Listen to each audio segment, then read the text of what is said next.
You found yourself on another episode of Locked on Bulls. On today's episode, we're going to ask, will the Bulls regret not signing Javon Freeman-Liberty? Also, apparently the Bulls were closer on a deal with Grant Williams than we were initially aware of. And who starts at the 4 for the Chicago Bulls next season? We're getting into all those topics and more right after this.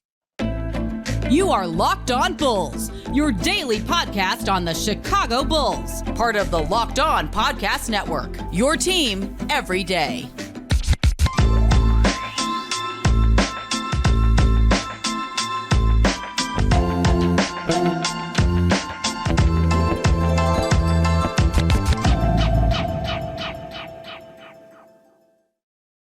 Thank you for tuning in to Locked on Bulls, member of the Locked on Podcast Network, where it's your team every day. Today's episode is brought to you by PrizePicks. First-time users can receive a 100% instant deposit match up to $100 with promo code Locked On. That's PrizePicks.com, promo code Locked On. That's Pat the Designer, host and creator of the Windy City Breeze and host of the Chicago Bears podcast over at ESPN 1000. I'm Haize, host and creator of Chicago Bulls and Chicago Bears Central.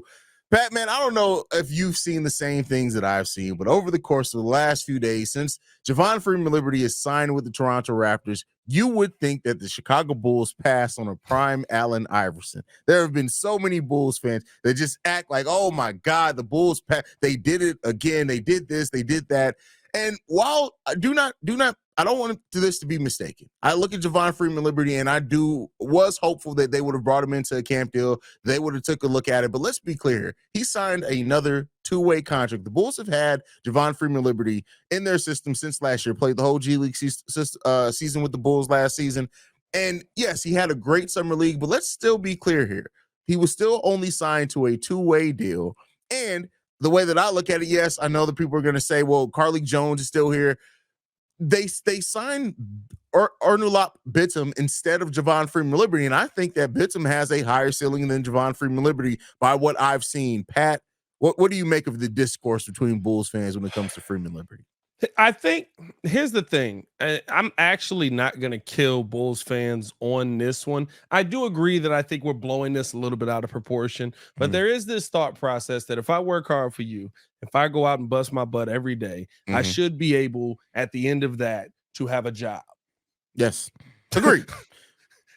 With the Chicago Bulls, we're a Lunch Pail City, so I get what you're saying. With the Chicago Bulls, that doesn't happen. Right. Yeah. Javon Freeman-Liberty was clearly the best player on our summer league team, was clearly the leading scorer, was clearly the guy that was the driving force of the offense on that team.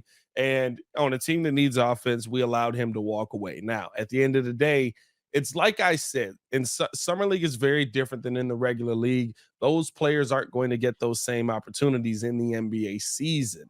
You're not going to be going against defenders that are that bad during the NBA season. More times than not, you're going to face, even like in our minds, y'all have to understand, right? Like a bad defender in the NBA is a bad defender because he's also going up against NBA talent. It's not like, oh, he's actually just a god-awful defender. There are some. Michael Porter Jr. is pretty god-awful.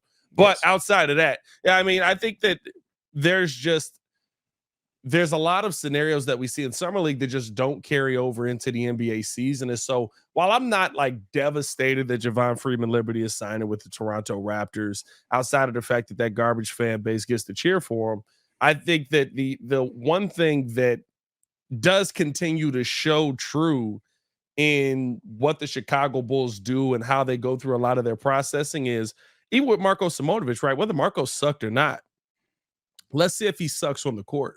Yeah. Let's see if he sucks on the actual team, because we knew he was the best player on the G League team. We knew he was the best player in the summer league. We knew that he already was above all of that, but we never got to see him at that NBA level. And I think that's probably what sticks in Bulls fans' jaw a little bit more than anything, because if I work hard, I should be able to get an opportunity to prove to you that I can do it at this next level. And that doesn't happen with Chicago. Yeah. And I think so. And to give credit to this argument, I do think I don't see Carlik Jones as an NBA level player either. So when you have a player that's technically on a non-guaranteed deal, and I know people are going to say, well, Carlik Jones was the G League MVP. Yeah. And go and check out his defensive rating. That defensive rating was almost 119, bro. That's bad defensively. I would say that. That's bad. That's as much as I sit there and say like Zach LaVine's a bad defender, right? He's like a 114. Yeah, well, 119 is crazy. He's averages like 111, which is almost close to average. Like 119 is insane on the G League level. So if we've already just said that's but to also to be fair, Javon Freeman-Liberty's defensive rating is 118.9 at the G League level. Yeah, that's true. So I mean, it's just like, and I don't mean that to say like, but the thing is that Javon Freeman-Liberty absolutely is a prospect. And I think when you look at his ability to score and how efficiently he scored last year G League and in Summer League, that it's like, okay, I see that he could have a potential skill and he has legit size of being 6'4", almost 6'5". I understand all of that. But we have to also put it in perspective. There are two sides of basketball. And I think a lot of times with Bulls fans, we get so caught up in one side or other of the game of basketball. If you have a defensive rating of almost 119 at the G League level, that does not project very well to scoring, to being able to guard anything at the NBA level. Now, again, but you want to see people work outside be given the opportunity to work and progress. And I will say this, I did hope that they were going to find a way to keep Javon Freeman-Liberty, but I just want to put in perspective that, okay, they didn't keep him. Could it be something that we ultimately end up regretting, look back on like a Max Strus or Spencer Dinwiddie? Yeah, that possibility is there. But let's not act like that's common. Like Devon Dotson has not done anything at the NBA level since he left, right? Like it's not, everybody isn't Max Strus. Everybody isn't Spencer Dinwiddie. I get that we have trauma and PTSD with that, but that doesn't apply to everyone, right? Let's be real though. It also just feels like people just want to be ahead so that they can have the conversations later like they were NBA scouts. Yeah, and be like, I told y'all, I was saying this when he was in the summer league. You could see that he was different, and be like, oh, okay. Like, there's a lot of that's going on as well. Of like, I just want to get ahead of this. Like, somebody commented on the video today. Oh, we dropped the Chase Claypool news over on the Breeze, and somebody commented on the video and basically was just like, I knew Chase Claypool was a bad trade the second we made it. And it was like, you've been waiting this entire time to say that. Like that was the statement that you've been waiting the entire time to be ahead of the game on to say it. Like the NBA, like the NFL is calling you next to be like, hey, forget Shams. We need you. We're short a scout. We're short one scout. We need you. It's over. Let it go. Your career's done. You didn't make it to the league, right? You're an engineer. That's a good job. You go out, you make your money. It's okay. That's fine. You make good money every 2 weeks, or if you're on salary, every 15 days, a nice check comes to your house. The NBA is not calling you to scout G League games. You don't have to be right every time you get up in these comments. Yeah, it's wild, bro. Like everybody wants that I told you so moment. I've talked about that before too. Everybody lives for that gotcha moment nowadays, and be like, y'all be so quick to want to pre-set up a gotcha moment. Like, come on, chill out. Like, just it is what it is. Like, and I hope the best for Javon Freeman-Liberty. I think the thing that gave me a little that calmed me down a little bit on this as well is when his agent came out and he did say at first, like, hey, we got 3 offers from teams. The Bulls are not one of those. But then he followed it up a couple of minutes later by saying, listen, the Bulls were working on a way to try to figure out a spot for Javon Freeman-Liberty, but we decided to go ahead and take the deal with Toronto Raptors. Like, they couldn't sit around and wait. And listen, we all got families. We all work jobs. Like, I don't know, people don't realize this, but me and you actually have jobs outside of just podcasting all day. So, well, yours is still podcasting all day. But it is what it is. I made it. It's been a long journey. Yeah, it's been a long journey. But, like, and so, like, because of that, like, he couldn't wait and hope that the Bulls were going to, like, if you had a guaranteed deal, and that's the thing, like, if the Bulls were straightforward and was just like, hey, yeah, we're going to remove Carleek and bring you over to this roster, there's no way he would have took a two-way deal with somebody else. But that just shows you that all he had offered were two-way deals. Yeah. Let's see how it works out, man. We'll see, man. I think that's the thing at the end of the day where it all has to play out. And I think that's the part that ends up getting projected too early. We haven't seen anything play out. I keep telling y'all, and me and Haize have even talked about it over here. Like, this season is already being written off as a failure. We ain't tipped off training camp yet.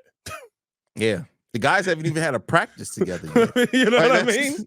Like, so it's It's one of those things where everything is a failure until it's not. Denver was a failure situation. We started off the season saying, if Jokic doesn't make it to an NBA Finals, what are we giving him MVP for? At the end of the season, we're crowning him the Finals MVP. Everything's a failure until it's not a failure.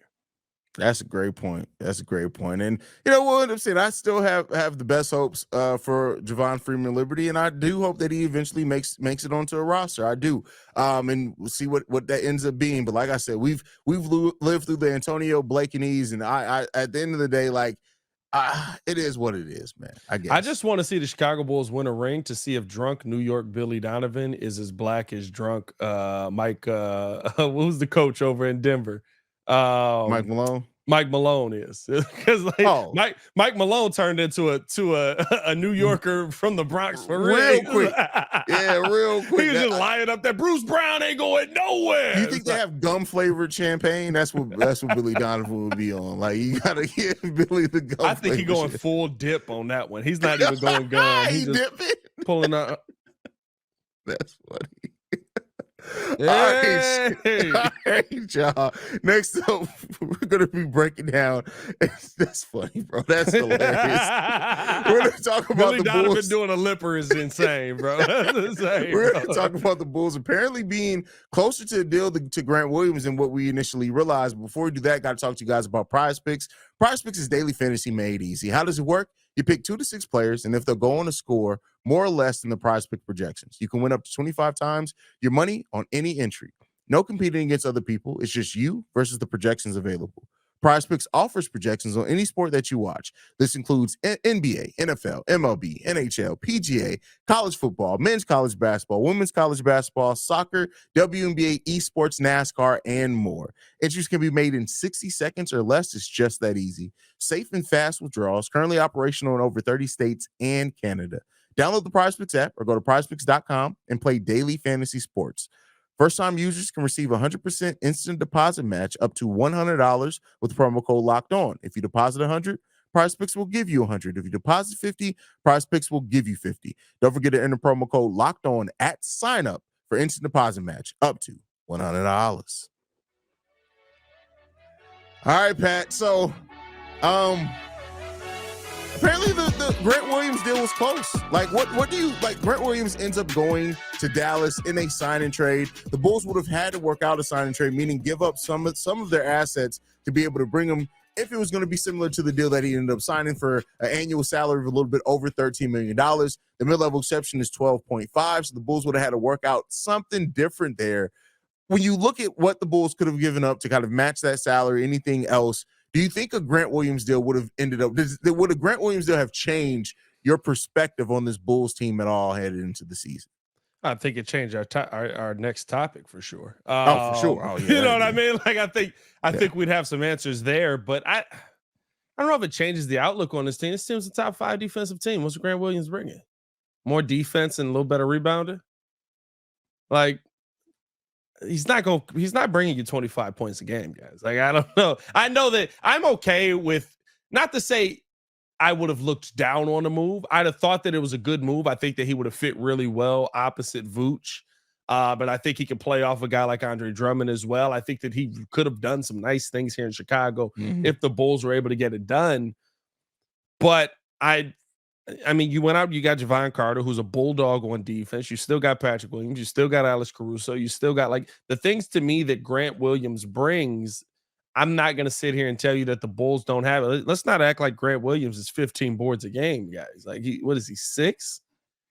4.6 rebounds. He's not even 5. So he's Patrick Williams, but bigger.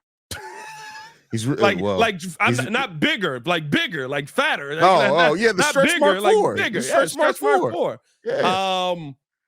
I'm not losing any sleep on the fact that we didn't get a Grant Williams deal done. Now, I will say I do like the energy that he brings, but I think Javon Carter also brings that similar energy. I think that we got a similar, not similar in stats, but we got a similar mentality player, but I think at a better position for the Bulls.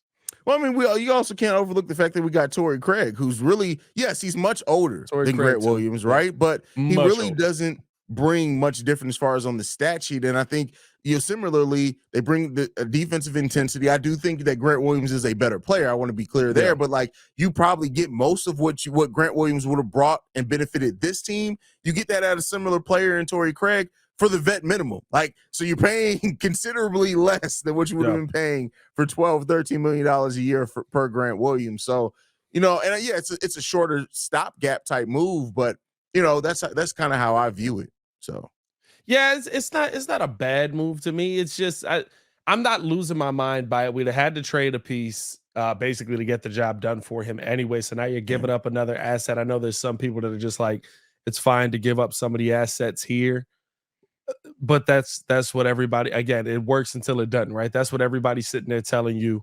when before that player is actually developed. And then once the player's developed, I can't believe we gave this guy up for Grant Williams. Yeah. I mean, so I can't sit here and say that Grant Williams is the move that makes me go, my God, we sold this free agency. I'm okay with him being on the Dallas Mavericks. I think he has a better impact on the Dallas Mavericks, even just because like there's literally nobody down there to rebound outside of what freaking I can't even think of his name now. The big light-skinned dude. That's the whole team. Dude, but they did also get Derek Lively in the draft, which I think they got him in the draft really big for them as well. So I think that I like what the Dallas Mavericks did, and I think when you look back at the Celtics too, the Celtics lost two players that were absolutely part of their identity. Didn't show up big in the stat sheet every night. When you look at them losing Marcus Smart and Grant Williams, those are two big players to that team's identity that they lost. It's crazy. Well, I think you knew Grant Williams was gone once Jimmy Butler Kristaps was traded for. Yeah, I think that. Oh no, I was gonna say once Jimmy Butler, once he pissed off Jimmy, I think you knew he was traded. You think that's what it was? They were like, White Powell was the light skinned dude I was thinking of, by the way. But yeah, I think he was gone pretty much right at that moment where it was like, hey man, you pissed off the only dude that you didn't need to piss off on the other side. Like, could have got anybody. You could have got anybody. Anybody else. Grant, you could have picked anybody else on the roster. Could have pissed off Tyler Hero on the bench. That's funny. Now, considering that the signing trade that sent Grant Williams to the Dallas Mavericks ended up getting done for 2 second-round picks, right? Bulls, of course, they didn't have that. They gave that up for Julian Phillips. But when you look at like the Bulls in this signing trade scenario, who do you think would have been involved? Who would you have been okay with the Bulls including in a signing trade for Grant Williams that was on this roster? Who would I have been okay with the Bulls including in a signing trade? I mean, I think it's picking a different direction to me, right? So I think that there's a couple of people that you'd have been fine with the move, right? Ayo Dosunmu ends up going in a deal like that. I'm okay with that. Which they could maybe use to as well as a Marcus Smart type replacement. Right. You know what I mean? Like, I'm trying to think of players that they probably want guards, which we got plenty of them. We got all the guards. Guards. Who's playing small forward? Guards. Guards. But no, I think probably Ayo's the only one that you realistically would have ended up moving. Yeah, and I think that Boston would have been in on that, and I don't think that would have been a poor trade-off one way or the other. Yeah, me either. And unless you could have convinced, considering they did take 2 second-round picks back, could you have convinced them to get in on a DJJ or Javonte Green type double sign and trade type move? But yeah, that type of thing is probably agreed what they would have looked at to do. But ultimately it's this. Like, I'm glad that the Bulls were trying. Like, they were trying to find the flexibility that they can with what they had available. Rest assured, this is not missing out on LeBron. This is not. Yeah, not at all. Not at all. I mean, hey, you never know. Maybe Grant Williams goes down to Dallas and covers his game, and all of a sudden, Grant Williams is this 20-12 guy, and we're just looking like, man, what? If that day comes, I'll stop podcasting. So before we get into the next segment, bro, so we got one veteran minimum slot left open. Do you think that the Bulls? Do you think that's kind of pending soon, or do you think the Bulls look at that and say, "Hey, we may very well wait to training camp to figure that last spot out"? I think there might be a wait till training camp scenario in place because, like, I think that they do want to. They probably want to carry the 3 two-ways in, so you want to have the roster full. It only benefits you to do so. But But you kind of, I mean, there's going to be somebody that's the odd man left out that's probably a better player than we think when the Dame Lillard deal finally does get done. If it gets done before the season. Yeah. And you never know. So or there's going to be, right, say it doesn't get done before the season. There's going to be somebody who's I thought these things were going to fall into place, but now that they haven't, I have nowhere to go and I need money. That may be Christian Wood. It may all this talk around Christian Wood may end up signing for the vet minimum. Hey man, Wood bit him. All right, Sean. We want to remind you guys that Locked On Bulls is free and available on every podcasting app and platform of your choice, as well as YouTube and the Odyssey app. But with that said, we're going to get into the last topic for today. Pat, who starts at the 4? We talked a little bit about Torrey Craig just now. Torrey Craig, Pat Williams, maybe even, just for the nature of the conversation, Alex Caruso still in those talks. But who do you think coming into the season, I guess preseason, who do you think is going to be the starting 4? Because you're just tall enough to fit the threshold. That's how fair. Billy Donovan's looking at it. Everybody else is too tall. 6'8" and 6'9". Crazy. No, that starting 4 position to me is it's up to P. Will. It's his right now. But there needs to be an intensity in this starting lineup. And what P. Will is bringing you right now is 3-and-D and nothing else. And to me, while the Bulls do need that, I feel like they have other options that they can look at to go out and get that off, especially if Torrey Craig is able to continue to shoot this magical 3-point percentage that he was able to shoot last season. That's crazy. Don't be surprised if P. Will loses his job. P. Will has lost his job, 3 times last season? They gave it back to him, but he lost his job 3 times last season. It didn't motivate him to do anything. And I look at the games I specifically look at are the games where DeMar was hurt, Zach was hurt, you got Vooch out there. The only option is you, and you still gave me 11 and 6. Those are the moments where on other teams with other young guys, we see the 25 and 7s. We see this guy went off and he was cooking and he didn't just become a role player in the system. He actually stepped up and he's got to prove it to me, man. I want to say that P. Will's going to stay the 4. I think P. Will might start the season as the 4, but I'm going to tell you this right now. If he comes out in training camp and he comes out in preseason and looks like the same P. Will, don't be surprised if Torrey Craig is starting. And Torrey Craig, very much like a Patrick Beverley was that last season. Yes, older in age, so more people won't want to go with him.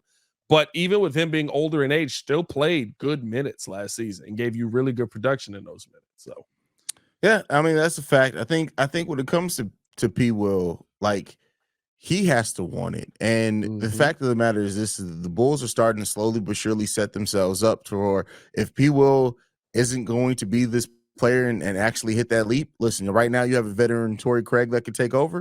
And I tell you what, you have a player in Julian Phillips who one thing he does, he's not shy, right? Not shy at all. He's not going to come in there and if he is given the opportunity, he's projects to be just as good defensively as P. Will. He hasn't shied away from taking that 3-point shot. And is probably a better offensive rebound, at least when they were both coming into the league, than what Patrick Williams was. So, listen, Bulls may be set, not to say that they're setting themselves up to move off and P. Will is not going to be retained or anything like that, but it seems like they're starting to realize, hey, we can't put all of our eggs on this P. Will basket at the 4. And so hopefully that's enough to motivate P. Will. And I think that's the part that sucks. That's the part that has most Bulls fans concerned is we've seen what should have motivated P. Will already in most of our minds. And we're still not seeing him be able to go out there and take that next step. We still haven't seen him. Has there been one game, this is where DeMar's in the lineup, Zach's in the lineup, and P. Will has 20-plus points? Yes, actually against Brooklyn. One of the games against Brooklyn last season. That's it. That's crazy. Yeah. That's crazy. That it just came to your mind like that, which tells you it's the only game. It stood out because he had, if I'm not mistaken, I'm sure somebody's going to fact check me on this and I can look it up real quick. I think in that game he had 22 and 8. he had against Brooklyn. The fact that we can pinpoint that one game or just look like, you know how many role players have 20+ point games? Like, I get what he is. I get, right, like he's this guy. He's got a role and all that. But you know how many role players just like stumble into 20-point games in the NBA? And that is why it's about P. Will being. So I just looked it up. Get this stat sheet. 22 points, 7 rebounds, 2 assists, 2 steals, only 2 turnovers. And him, DeMar, Vooch, and Zach only had 13 in the game, all over 20 points in that game. Guess how many shots he took to get that? This is why Patrick Williams being aggressive is so important. Guess how many shots he took in that game? 11. 8 shots, but he got to the free throw line 7 times. Oh, I do remember this game. That is because we talked about that. That's why Patrick Williams being aggressive is important. So when I've seen people in the comments like, I think Patrick Williams' aggression is fine. No, as a player who's not going to get. Who said that? Who said that? Bro, I gotta go and find it. Bro, I was like, come on, bro. Like, but that is why being a player that's aggressive can be especially when you're a player that's not going to get a ton of shots ran for you. When you can be aggressive, you can get to that free throw line, and a lot of that was done on trying to get to the bucket, trying to backdoor cuts, things like that, and players just not being able to stay in front of P. Will. That was January 7th. Of 2023, and I don't think we've seen a game like that since P. Will since, with the caveat of what you said of having DeMar and Zach in the game as well. Yeah, I just I just need to see it this season. There can't be any questions about it, and I'm sorry. I get it's going to take time, right? 20 games into the season, I know people are going to be losing their mind one way or the other. Usually, those things end up leveling out, whatever they are, good or bad. You usually end up regressing to some sort of mean. But if by 30 games into the season we don't know what he is, we're still having these question marks on how he's going to be able to play and what position is he and should he be doing this instead of that. If we're 30 games into the season, we still talking about, we know what he is. Like that's what it comes down to me. Like if we get to that point in the season, we know what he is, and it sucks. But let's hope that he's proving a lot of us wrong this season. That's also, I mean, because I still believe he has the potential to do that, right? It's just like potential's only gonna get you so far, bro. Like P. Will has the potential to be a guy. Let me be clear, it's not all about scoring. I would take gladly P. Will averaging 14 points per game with 6 to 8 rebounds, a steal, and a block per game. Give me that. That's elite for you. Give me that, right? Because here's the thing. That means you're getting at least multiple 20-point games. Exactly. So like we just need that from P. Will, and so P. Will actually averages close to 20 points per game over his career against 2 teams. You want to bet with the first team is the Brooklyn Nets. You want to know what the other team is? The second team I'm gonna say is the Minnesota Timberwolves. No, I get where you get that. It's very close, but the Dallas Mavericks is the other team on that list. That's actually surprising. Wouldn't have thought that the Dallas Mavericks. When has he scored 20+ against Dallas? I don't know, but he averages 19.5 against the Dallas Mavericks. So that's what though? I think the last couple of years we've played them late when the plug is pulled. That would I feel like that might be a reason why in that scenario. But yeah, man, I don't know. It's one of those things to me where we see it. We saw it up close. Like me and Haize, I've said this a couple of times on the pod. When we saw him, we literally sat there and we were like, oh, I get it. Like, I get why AK wants him. Like, he was cooking in that Miami game. He was just moving people out the way. Like, and then like there was one play, literally, he caught the ball at half court. He took 3 steps and was at the bucket. I was like, P. Will is fast? Like, when did that happen? He's slow laterally, moving side to side, moving straight up and down the court. The dude is a gazelle, bro. Like he's a big, fast monster, bro. And so like it's just crazy we don't see that much. But I tell you what, like P. Will can move, bro. And so it's just like me and Pat have said for over a year at this point, like. It's just P. Will needs to realize it, and once he does, I think some things start changing for P. Will. Let's hope so, man. Let's hope so. At the end of the day, I think that listen, that this is a sad thing to say, but Championship hopes hinge on the guys like P. Will. Y'all want 7? Your championship hopes hinge on P. Will, because if P. Will doesn't become a superstar, we don't have one. If Julian Phillips doesn't become a superstar, we don't have one. So just as a way out, if you had to bet on Julian Phillips, Kobe White, Ayo Dosunmu, Patrick Williams, we'll even throw in Adama Sanago in there as a young player. Or let's even throw up Erlot Bittum in there. Let's all the young people we got. Out of those 6 people, if you had to bet on one of those guys turning into a star level player, who are you putting your money on? Just a star level player? Star level player. That's what superstars is different. You said Kobe White? Because I think when Kobe's had months of being a star level talent, not a star level player, a star level talent, but he hasn't had a season. So that would just be that breakthrough into actually having a full season of looking like what we've seen him look like in January and February at times. And not regressing to what we've seen him look like in December and November a lot of times. And the saddest part is right behind him, I'm going Unerlop. Because just what he does. Now hear me out. I'm not saying he's Luka. I'm not saying he's Luka. You got to preface this, and I'm gonna say it while I say this. I'm not saying he's Luka, but how he moves, I'm not saying he's Luka. Is Luka like? I'm not saying he's Luka. You got to say it all the way through it. They'll clip it up. I'm not saying he's Luka, but he's not overly fast. He's not crazy speed to get to his spot. I'm not saying he's Luka. He gets shots off over double teams on one-legged fadeaways as he's hitting the floor. I'm not saying he's Luka. All right, we all got that? All right, cool. Now, with that said, exactly somebody's going to be in the new house. Somebody's gonna literally look at this clip and leave a comment that says, "So Pat, what I'm hearing you say is that you're comparing Orlov Benson to Luka Doncic." So Pat said he's Luka. But Pat, wait a second. How dare you compare Orlov Benson, who has not played a single NBA minute, to Luka Doncic? Oh my God, what's wrong with you, Pat? Those same people would have picked Trae Young over Luka. Oh, wow. Okay, well, with that being said, let's go ahead and get up out of here today. Go ahead and send this off, Pat. Follow us on everything at Locked On Bulls. You can follow me on everything at Pat the Designer. I'm not saying he's Luka.